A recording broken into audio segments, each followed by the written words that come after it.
katika kuleta zile kumbukumbu kama vile wenzangu ambao wamezileta kutoka maeneo ya Kapenguria na Mombasa, nilikuwa katikati mwa jiji la Nairobi, mtazamaji, ambako kwanza kabisa nilitaka kujua ni kwa nini barabara ya Jomo Kenyatta Avenue, barabara maarufu hapa katikati mwa jiji la Nairobi, ilipewa jina hilo, na kumbukumbu zingine ambazo zimeambatana katika barabara hiyo. Ukiangalia kuna majumba, kuna masanamu na hata minara. Hebu tupate kuona kwenye taarifa ambayo nilikuwa nimekuandalia.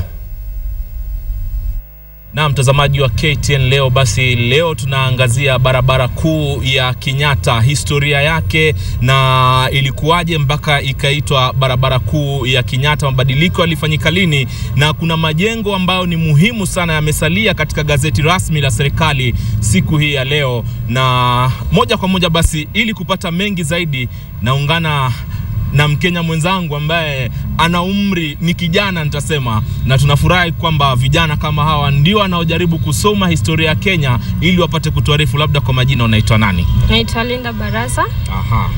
Linda Baraza, barabara ya Kenyatta historia yake ilikuwaje mpaka ikaitwa barabara ya Kenyatta, na awali kabla ya barabara ya Kenyatta ilikuwa inaitwaje? Hapo awali barabara ya Kenyatta Avenue ilijulikana kama Delamere Avenue. Na jina lilibadilishwa baada ya mzee Jomo Kenyatta kuchukua usukani wa uongozi katika nchi yetu. Na hapo ndipo aliamua kubadilisha majina yote ya barabara katika jiji letu kuu la Nairobi. Tumeona majengo ambayo yamewekwa kwenye gazeti rasmi la serikali ama gazette notice, ni Kipande House na kuna Nairobi Gallery na majengo mengine. Labda ambayo unaweza kutuelezea ni kwa nini imekuwa kwamba ni majengo muhimu sana katika barabara hii?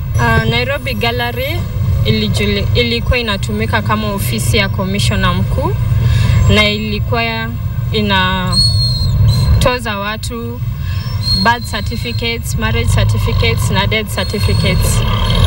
Wakoloni walikuwa wanaita hatches, matches and dispatches.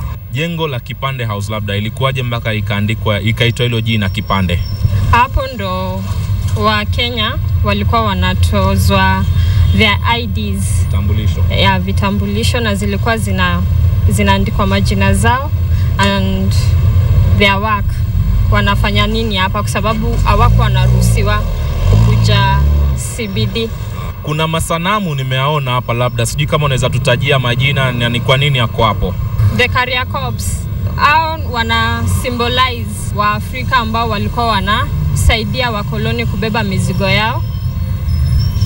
Isipokuwa hiyo kazi ilikuwa inafanywa hapo, ilikuwa inafanywa the initial place yenye inaitwa kama Carrier Corps, kusignify the Carrier Corps. Now watatu wana symbolize the Africans, the Arabs and the British. Inaitwa Galton Fenzi, na hapo ndio distances zinakuwa measured. Ukiangalia utaona wameka distance ya Nakuru. So it is the central point where the distances are measured from Nairobi. So kutoka Nakuru to Nairobi, distance inakuwa measured from there. Galton Fenzi anajulikana kwa kuwa mtu wa kwanza kuendesha gari kutoka Nairobi mpaka Mombasa on a 45-hour drive on a dirt road.